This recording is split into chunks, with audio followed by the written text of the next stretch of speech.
Hello and welcome to episode 45 of the Dental Realist podcast. I am Dr. Ryder Waldron and I'm here as usual with Dr. Marcus D. Neff and Dr. Troy Stevens. Troy, how's it going tonight? Doing really well, thank you. I had a great day.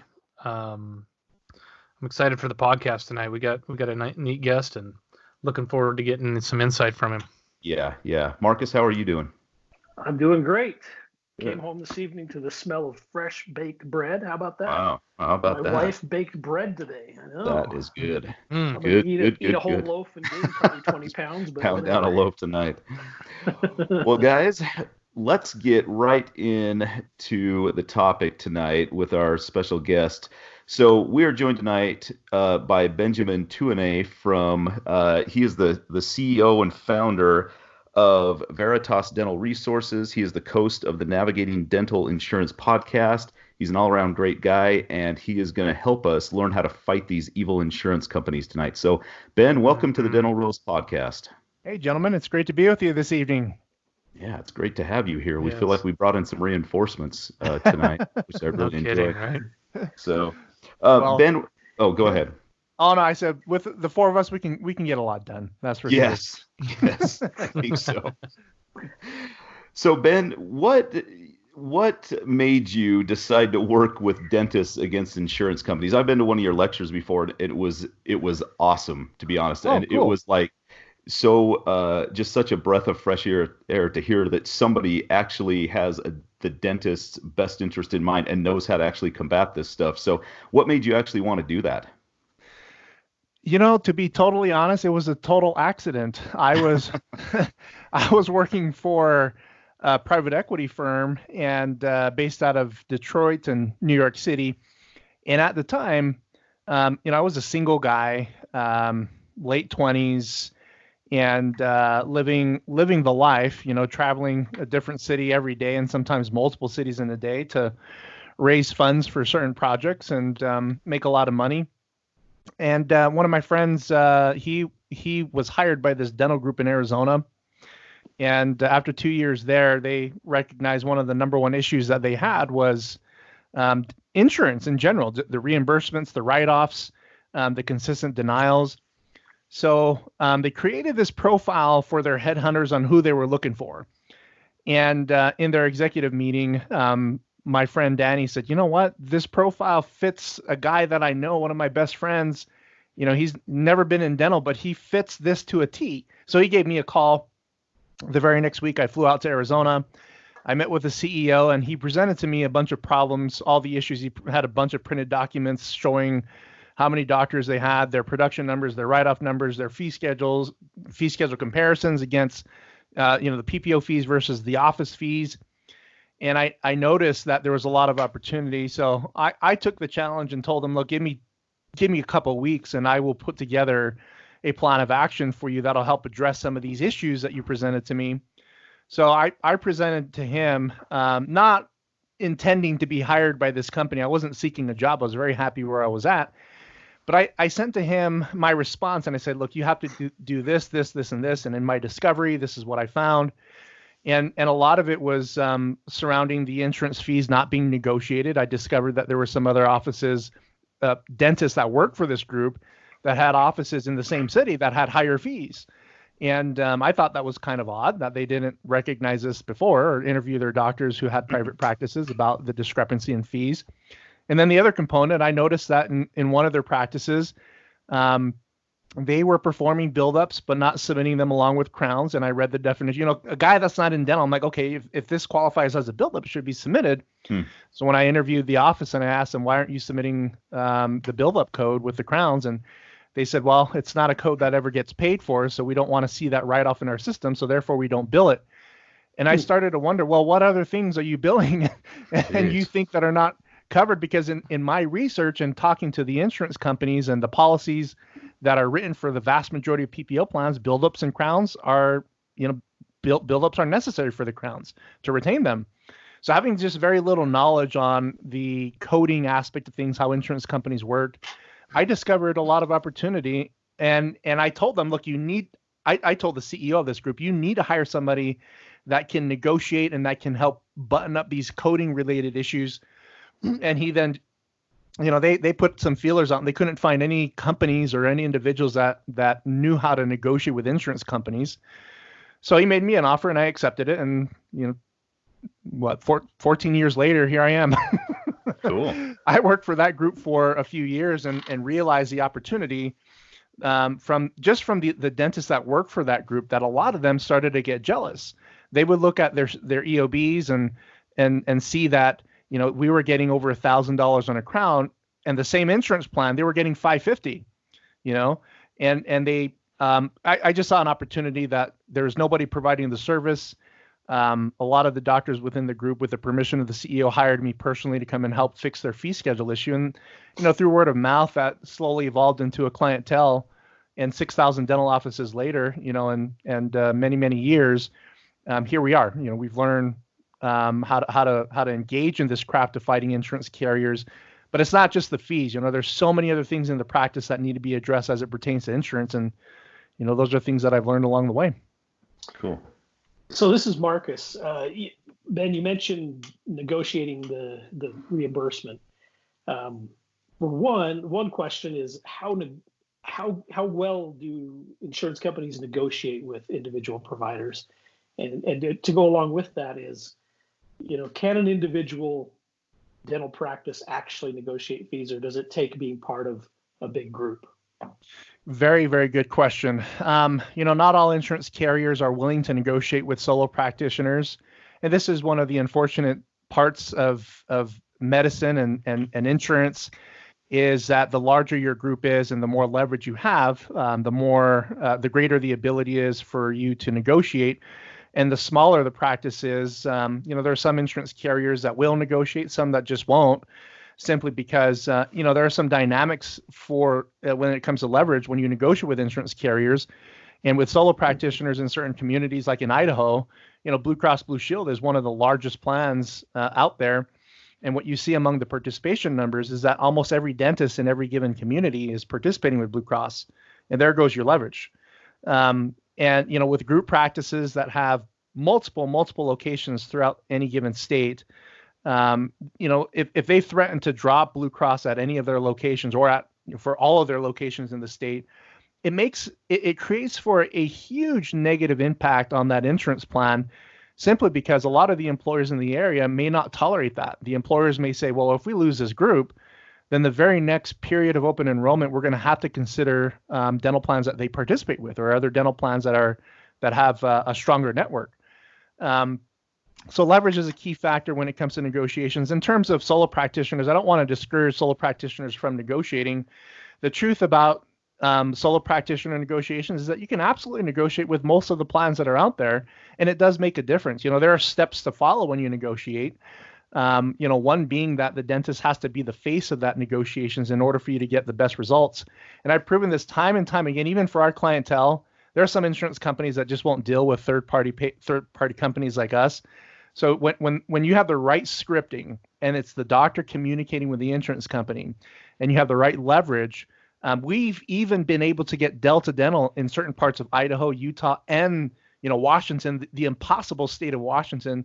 We've had clients successfully get fee increases from Delta Dental. And, I know Delta is probably eventually going to hear this and send me a warning, a cease and desist warning about talking about these things publicly. But I want to give people hope that there is hope, that you just have to have the right leverage to negotiate with any company. And that's what this, the key ingredient is, just the leverage that you have. So Debbie at the front desk, even though she's the one that is working on most of the insurance and follow up and submitting claims and doing all that, in reality, she's probably not the best person to try to send to negotiate with the insurance company. Debbie can play a key role, and this is an excellent question, because every insurance company knows that your time is spent treating patients. But they know that Debbie is there to help facilitate these conversations. So it's very important to copy Debbie or any other person within your office that does have time and instructions to help you manage these negotiations. And one of the key things is, if you submit an email to an insurance representative today and don't hear back in a week, Debbie needs to remind you, to reach out to that insurance company and perhaps put together some of that scripting for you. So all you're doing is reviewing and clicking on send to that insurance company. But a tag team approach with you and your front office is so key, because what I often see is that when dentists do engage in negotiations, there's so many things that distract you in the office in terms of operations, clinical care, whatever it may be, that the key with the insurance company is the follow-up, and Debbie can play a key role with that. Yeah. Very good. Hey, yeah. Thanks. If this is Troy talking here now.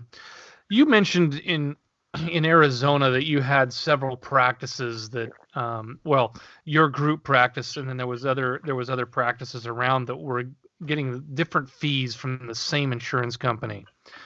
One of the frustrations that we have in dentistry is that, myself and the dentist down the road and the other, we cannot discuss what our fees are.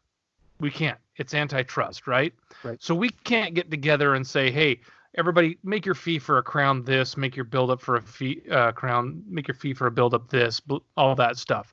However, on the flip side, the insurance companies have all of our fees, and they can manipulate and just toy with us in every single way possible. How is that legal? Excellent question. It seems like an unlevel playing field here where the insurance companies have the upper hand. They get all the information. Yeah, Right. They get all the information, and we're left out in the dark. And if we do anything, then we can get in trouble because we're breaking the law. That's right. We can't discuss fees. That's ridiculous. Yep. But that's the game we're in, right?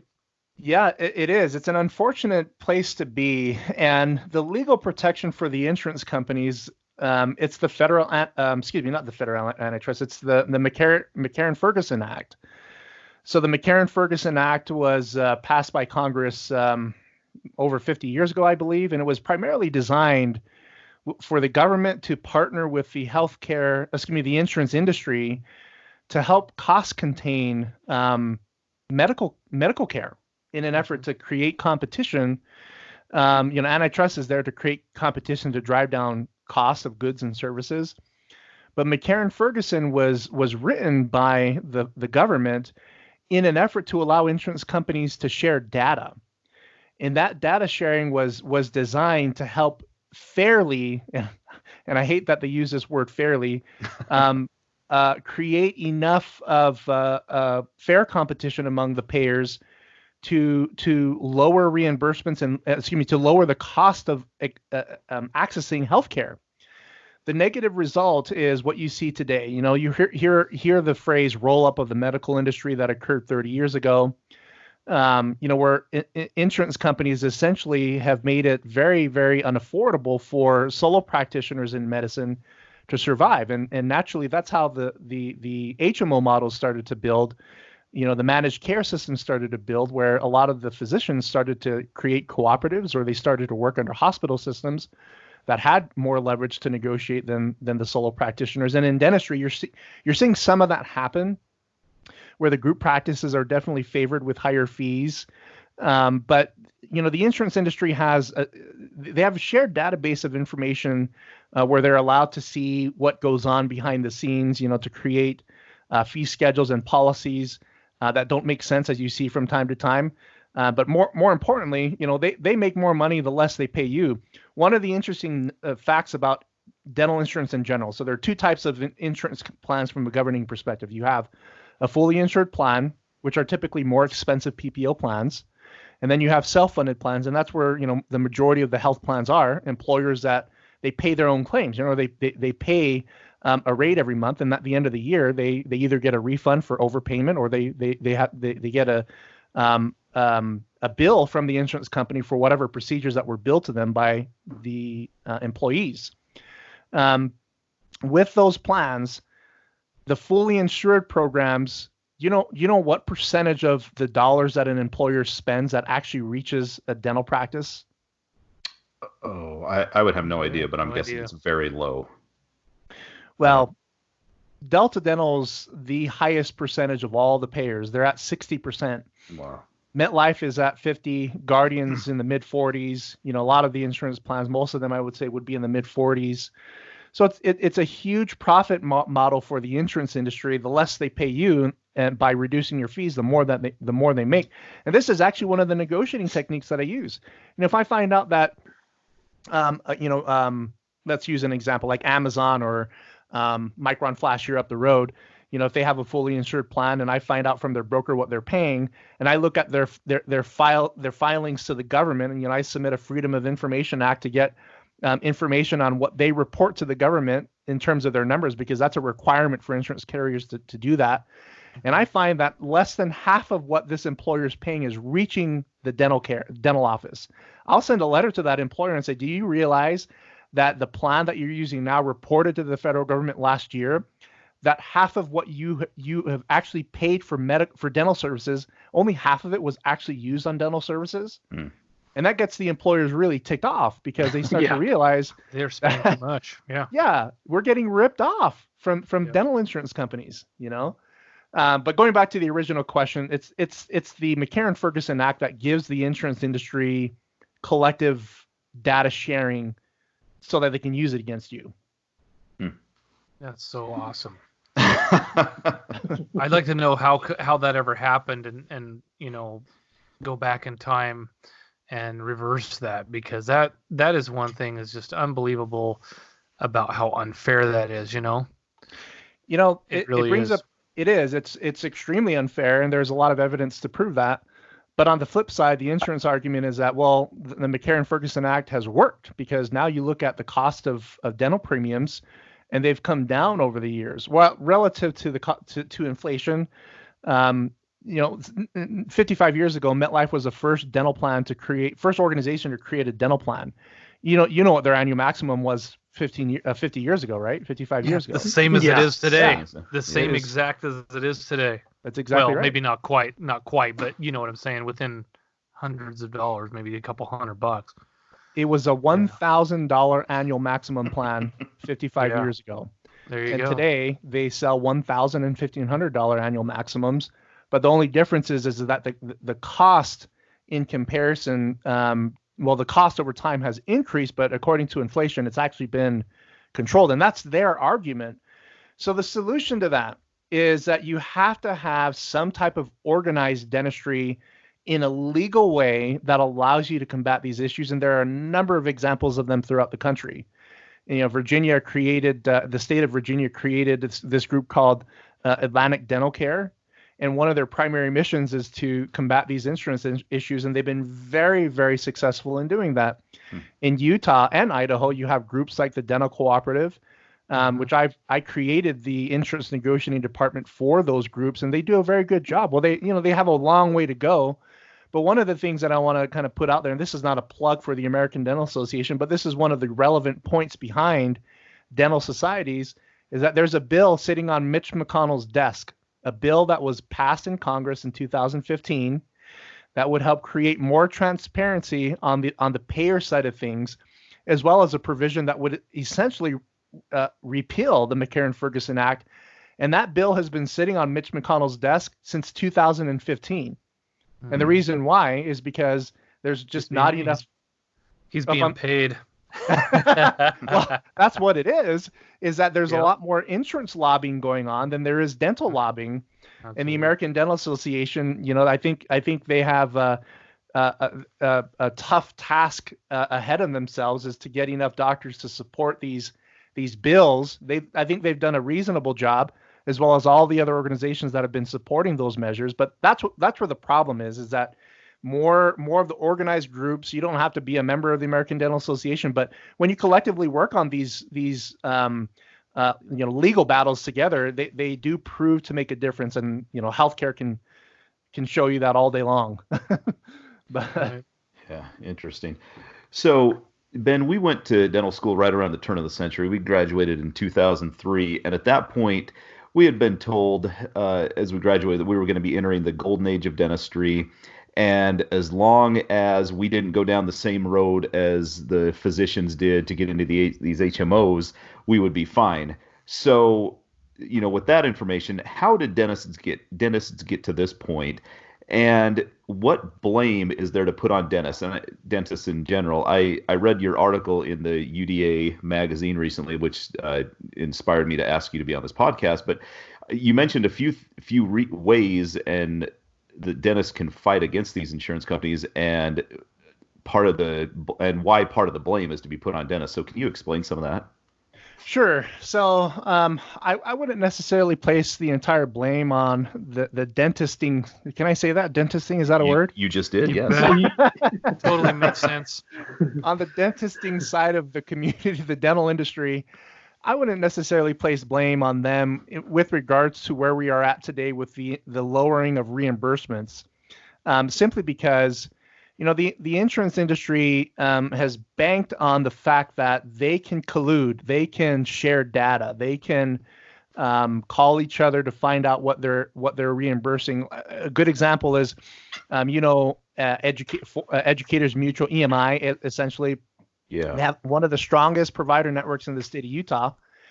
And a number of years ago, I'm not going to mention the names of the companies because they keep suing me when I say these things publicly. They've never earned a penny from me, by the way, from those lawsuits. But anyway, one of these insurance companies called me and said, "Hey, do you have a contact at EMI?" And I asked why, and they said, "We just want to know, their secret to success in operating in the state of Utah." And I reluctantly shared with them a higher ups contact at EMI. Long story short, the conversation which I caught wind of down the road was EMI was bragging about the fact that they have one of the strongest provider networks in the state of Utah, and yet they have one of the lowest fee schedules in the state of Utah. Wow. The other insurance company wanted to know, how do you get these doctors to enroll? And you know what EMI's response was? They probably don't do anything. I don't know. Do they do anything? Just fax them an agreement and don't send them the fee schedule. Yeah. Wow. And then they sign it. As a result, they got several hundred doctors to enroll simply because there really, the cover page of that fax was earn more new patients, become a participating member of our network. And this is a way for you to attract new patients. We'll list you in this and that. That part of that is, the lack of review of these fees and the lack of the review of the contracts. Yeah, you can blame yourself for that. But if I were to place a blame on where we're at, is that the insurance industry, they share this with each other, to whereas you're kind of locked. You can't call your colleague. Well, you can call your colleague down the street and say, "Hey, what are you getting paid from Cigna?" And they can share that information with you. But here's where you would be breaking the law if you took that information to Cigna and say, "Hey, Cigna, you are paying John Smith down the road $1,000 on a crime, or at least that's what you're allowing, but you're proposing I only take $600. Like, come on." At that point, you broke. That's where you break the law. Mm-hmm. So my tips on leverage, and this is a part where my advice to doctors that are out there is to use exactly the same leverage that the insurance companies have used against you, and talk to your colleagues. Don't be afraid to talk to them about fees. Where you get into trouble is when you use that fee data as leverage. So here's an example of how you use that legally. I have a lot of small study clubs that we've created across the state and country, where we get office managers to get together. Now, is it illegal for office managers to obtain that data? Absolutely not. Yeah, that's a good point. They're not licensed individuals. So when we write negotiating letters, you have to keep in mind, you have patients that come in for second opinions all the time. You have office members, members that may work clinical as dental assistants, hygienists, and some of them may have worked for other dental practices. So when we write negotiating letters, we always indicate, look, we know that you're paying other offices next door. And this information, a lot of the information that we've obtained, I, as a dentist, have not obtained this information personally, but it has come to me through channels, through legal channels. And, a lot of, I personally didn't seek this information out, but, you can use the excuse, whether you do have patients that come in for second opinions or not, you can just throw it out there that, look, patients come in for second opinions. There's a lot of ways for this information to come to us, but I just want to let you know that I didn't call any of these doctors to obtain this information. And here's what I know. You are discriminating against me. You are paying these other doctors at a higher rate. And if I know that you probably all know that your fees with your colleagues are not all the same. It's very true that, the doctor right next door may very well have a higher Blue Cross or Delta fee schedule. That's a very, very strong possibility. But you can legally use that information so long as it's not you yourself that's seeking it out as a licensed professional. So where we're at today, back to the question, it's not your fault. The insurance industry has engaged in collusion. They've engaged in truly a conspiracy legally because of the McCarran-Ferguson, and they've scared you into doing the same thing. My advice is do the same thing, but do it legally by having the non-clinical team gather that information, and then you can write the negotiating letter and truly not lie on it by saying, I didn't go out there and get this. I'm not going to tell you how I got it, but the fact is that I did get it, and it was brought to me without me reaching out to the other offices. That's how you solve fee schedule discrepancies, when you do have knowledge that others are being paid higher than you. Awesome. That's an So awesome it's not strategy. that's not illegal, huh? To have, like, say, our office managers all get together and say, hey, how much is Delta Dental paying you? How much is United Concordia paying you? Or that's not illegal. They can do that, but you still have to be very careful. You have to have rules of these study clubs to where you're not engaging in a conspiracy, even as office managers, to raise your office. You can't share office fees. Okay, every one of us, what we're going to do is we're going to raise our crowns from wherever you're at to $950. You can't do that. Right. The antitrust still prohibit that. So in the rules of the meeting, number one, the meeting cannot be, can't publish the topic of the meeting that we're going to talk fees. You can't do that. Okay. You can't. We're going to get together and have dinner, and we're going to talk fees. Yeah. Sounds like a fun night. Yeah. It That did happen to an endodontist over in Boise, a friend of ours. He somehow got word that a guy somewhere was getting, let me make sure I get this right. The guy signed up for so much less, like he accepted the fee schedules so much less that they cut his. Does that make sense? Yeah, absolutely. Because now they had another provider in town that they could get patients to that would accept less money. And so they basically axed the part that what they were paying my friend, the endodontist, right? Because of that. That's messed up. It is. It is messed up. That is messed up. And to correct that, unfortunately, if it's a big plan, the only real way to correct that is if the doctors don't participate with plans like that. And this is the struggle, is that you can't get in a big city, or at least Boise is a pretty big area, but even here in Lehigh or Salt Lake City, it's so hard to get doctors, send legal messages out there and say, look, we all got to drop these plans. Only few will do it, but that's the only way to correct issues like that, is say, hey, look, well, if you're going to play that game, then I'm just going to exit the network. And there have been areas of the country where doctors, when they hear stuff like that, they start to think, what, well, maybe I'm just going to go ahead and drop. There have been situations in small towns where Delta Dental has reduced fees, and some way, somehow, those doctors in those small communities actually got fee increases instead of fee reductions. And the way they all did it is that they all kind of secretly decided, you know what, I'm just going to individually decide to drop Delta Dental. And if you guys do that as well, it's up to you, but I just want to let you guys know my intent. I am sure that there was more to the discussion, but there have been in my travels across the country, I've come across so many different parts of the country where Delta Blue Cross would come flocking into either the specialist or a group of general dentists to raise their fees as a result of those doctors just leaving the network. And I know that's no easy task to get that message out legally, but in reality, that's the only way to resolve some of these fee schedule issues, is that if there's less participation with these plans in any given community. Right. That's the tough part, because we've talked about this a lot on our podcast, the state of, the new student coming out of school, he's $500,000 in debt, and he needs to make maximum amount of dollars. And what they do is they basically will sign up for anything. That's like you were showing, was it the EMI or whatever that's called there in Utah or whatever. They'll just sign up for any plan they can because it brings patients in the doors. They figure that's the way to make the money, so they got to do it. To get that mentality to all dentists and have everybody have the strength to just say, we're done with insurance, I think that is tough. It is. So the best way for any individual doctor to decide whether they're going to leave a network, you have to do your homework. And really, you have to do it if going out of network is going to help you. And one example of going out of network is you want to try with one. The ones I recommend that you try with are small ones like Aetna or MetLife. For some of you, Aetna or MetLife may be bigger plans. So pick another one that has less patients.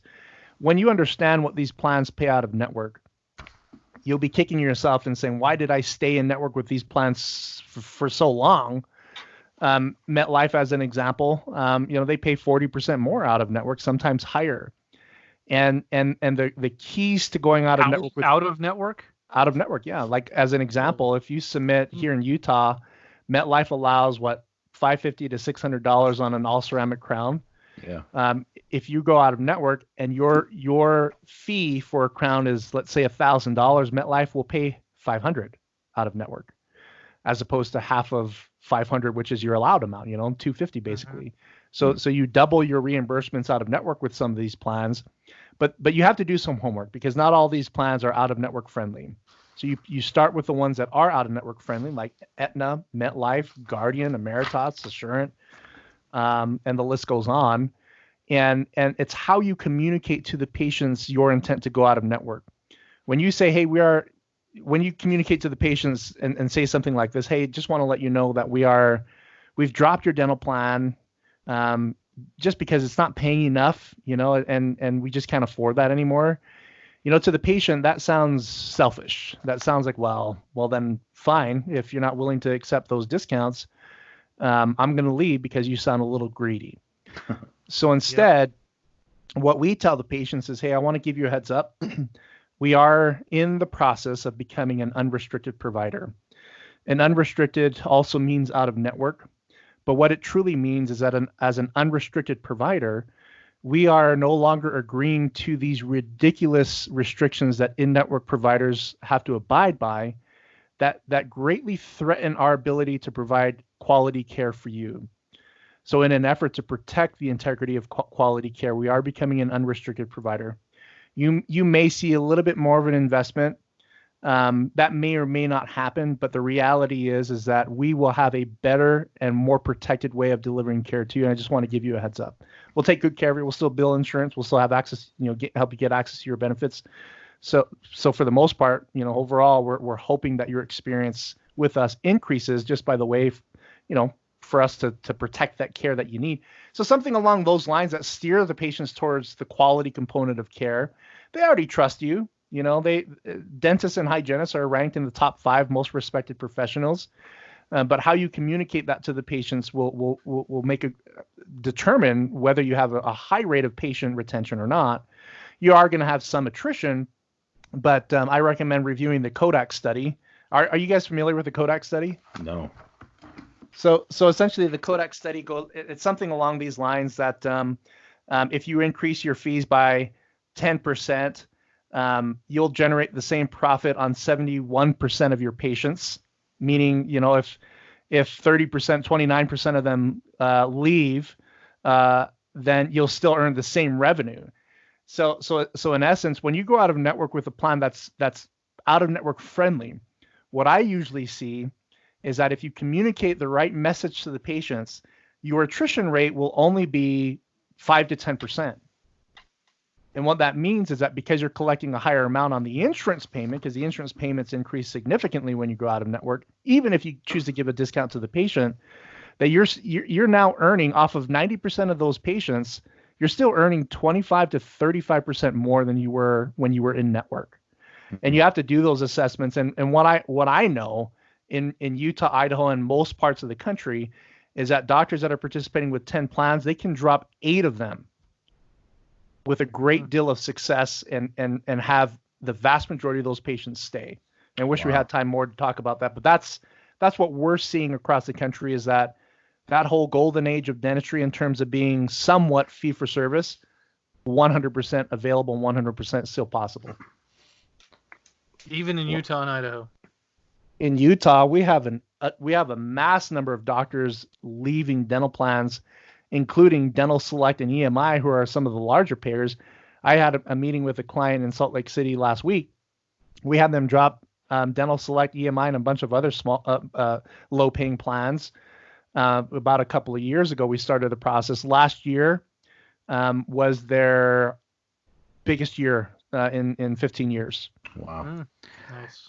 Now, dentists are, we have a reputation of being super stupid. So when you say dentists need to evaluate these plans and stuff, what you really mean is like you would do that for us, right? Because like we would hire you to do this, right? Because I think of myself going through those and I think this could be just a real mess. I would need like a true professional to do that for me. I could. One of the other things that I'm trying to put together is, and thank you for the plug. I really appreciate it. I mean, all of this, hearing you say all this about how, you send these letters to the patients, it's like bringing tears to my eyes. It's music to our ears, but, Right.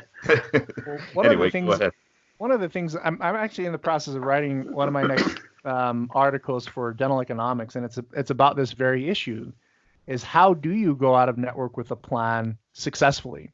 And what plans are out of network friendly? And that's the key, is if it's out of network friendly where they'll still accept assignment of benefit, they'll still cover a great deal of the treatment, meaning, some of the plans will pay 80% of preventative out of network, but that's 80% of your office fees.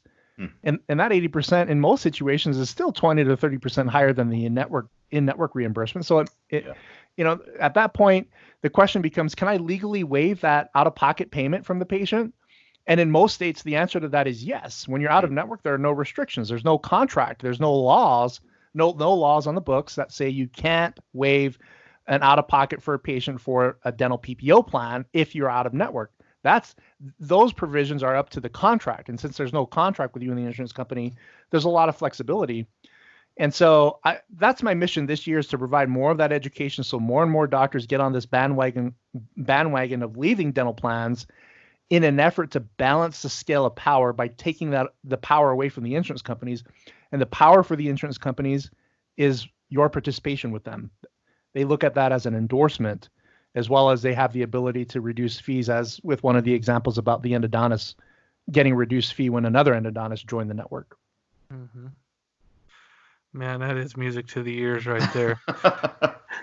Because a lot of our frustration in dentistry has been the fact that insurance companies are dictating how much you make. You can raise your fees all you want, and they tell you, when you're signed up that this is all I'm giving you. And I've talked about this in the podcast before. I've lost, $100,000 a year on my own wages from just a few years ago, from what I was making. Even producing a similar amount, I've just been produced because the insurance companies just keep hitting, and you just get to a point where you're just sick of it. You're working your tail off to try and keep the practice going well, and you're making a whole lot less money. So it's super, super frustrating. So Troy, when we first got out of school, there wasn't like a lot of dentists in your area that participated in PPOs. Is that right? And then some others came in, and so you were almost, I don't want to say forced, but to compete and keep your patient base or whatever, that you had to sign up for some of these. Is that pretty much what happened? We had dental plans, but they weren't PPOs, right? Right. So we didn't have to write it off. The additional, we could bill the patient, where now everything's PPO. We can't. We have to write it off. Gotcha. So that was the problem. We had some good years there right at the very beginning. The problem was I had a massive amount of debt, and I bought the practice, and I was trying to pay down debt. So none of it really went into my pocket. It's went to pay off debt service. So, yeah. Interesting. But the insurance is running stuff is just super frustrating for every dentist out there. I know that. Absolutely, yeah. Yeah. This is just all really awesome information, I think.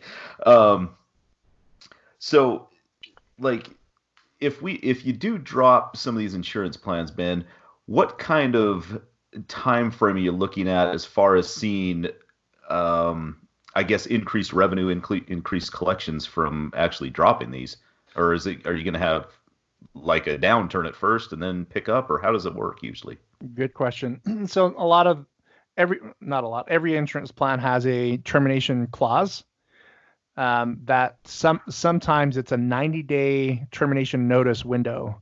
So from the day that you submit your termination letter, there's 90 days that the insurance company has to keep you in network. And then on day 91, you're out of network. Some of them are 60 days, some of them are 30. So essentially, that's your wait period. At that time, that's usually when it's best to train the team, start to ask the team questions, especially if this is your first go around, your first PPO plan. There are going to be a lot of nerves, and the patients, the front office is going to be really, really nervous about patient reaction. Yes. And they're used to patients being unreasonable to begin with, and now we're going to add this level of them, having to pay more out of pocket, so the team members are the key that you have to calm their nerves. You have to train them. You have to talk to them. You have to help allow them to surface their concerns, and it's sort of like, I've never been to one, but I hear about these Alcohol Anonymous classes that go on when we're, people struggling with alcohol addiction, but what they do is they create an environment that people feel safe to share their concerns, one of which is that it's anonymous. So in this case, you kind of have to have an insurance anonymous with your team and allow them to feel comfortable about letting them surface every concern that they have. Otherwise, what's going to happen if you don't get those concerns to come out, it's going to bottle up inside. And then their fears inside that they haven't shared with you, that's going to leak out to the patients, and the patients are going to see that, number one, by the team member not being confident in the delivery, the communication, being nervous in their approach.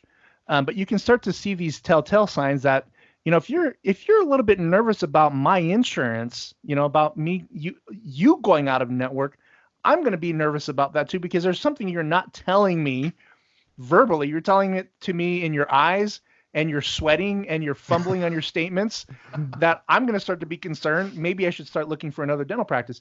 So you have to get your team prepared, go through maybe every week you start to talk about, hey, we have 60 days left and we're going to be out of network with MetLife. How you feeling?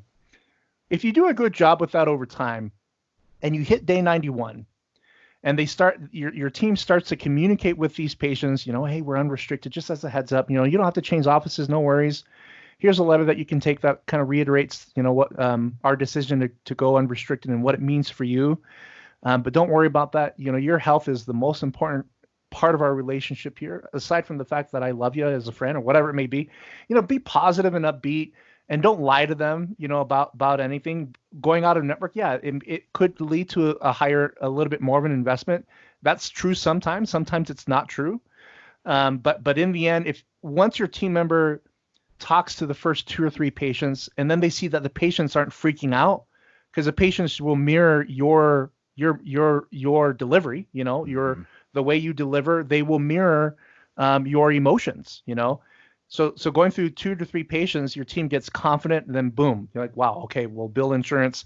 And then the next part is when those EOBs come back, we're going to have to deal with patient reaction at that time. When they go through that cycle, it's usually about a 30-day cycle from the time that you go out of network. And now they start to see how to play the game. They start to feel comfortable, like, wow, that wasn't so bad. Yeah, I had Susie Q ask me a million questions, but you know what? She's not coming back to our office, and she told us that. But she's the type of patient we don't want anyway. So good riddance. Yeah. Right. Mm-hmm. Good point. So don't be afraid of losing patients, but also don't be afraid of the patient reaction, because you have more control on how your patients react than you think. And so 30 days after you drop a plan, the team is confident. And if you have somebody that's still not getting it, that's a liability for you, And I don't want to tell you how to deal with that, but essentially you got to monitor that if somebody's just not getting it. And the classic example I see is that you're getting paid way more out of network, but that one person is still driving negative information into the patients, and you're having more and more patients wanting to leave. That's something that you have to put that fire out really, really fast. But that's very rare if you do your job right during that termination window. That's the key, is preparation. Cool. I think this is just great information, and I'm amazed at how little we as dentists really have grasped this for so long. I think how does somebody get a hold of you? How do they get your services and have you help Thanks for asking. Visit our website, veritasdentalresources.com. Veritas is spelled Veritas. So veritasdentalresources.com. Our contact information is there. Our office email is help@veritasdentalresources.com. You can call us or submit a contact request on our website. And for anybody that reaches out to us, I'd be happy to offer a complimentary analysis. My end goal with that initial conversation with you is just to give you opportunities that you can focus on as it pertains to negotiations, changes that are possible for you to make in terms of dropping some plans. There might be some situations where there may be a game to play by adding a new plan for the purpose of getting an existing plan a higher bump on their fee schedule. And we can go through all of that and give you, in the end, that conversation at the end, you'll have 100% confidence knowing, okay, this is what I need to do to capture a few more points on my reimbursements with insurance companies. So visit our website, veritasdentalresources.com, and we're happy to chat with you. Okay. Awesome. That's Thanks, awesome. Ben. Ben, we thank you Awesome. so much for being on with us tonight, because this has been great information. We talk about insurance companies and the evils of them all the time on here, and it's just been great to have you on here to put our minds at ease a little bit, know there is some sort of help out there. So thanks so much, Ben. Hey, it's my pleasure, and thanks for your guys' podcast. I can't wait. There's a few great topics on here that I can't wait to listen to, and one of them was episode 40, burnout in dentistry. Oh yeah. Oh yeah. Yeah. I get this quite a bit, so I'm going to listen to this tonight and share this with a few of our colleagues that Cool. kind of feel that burnout. So thanks you guys for the wonderful content that you guys produce. You bet. So Thank you. well, thanks so much. Check Ben out. Go to the website, listen to him speak, read his articles in wherever he writes, because they're amazing. They're awesome. So we thank you guys for listening tonight. This has been episode 45 of the Dental Realist Podcast, and we'll talk to you on episode 46. Thanks.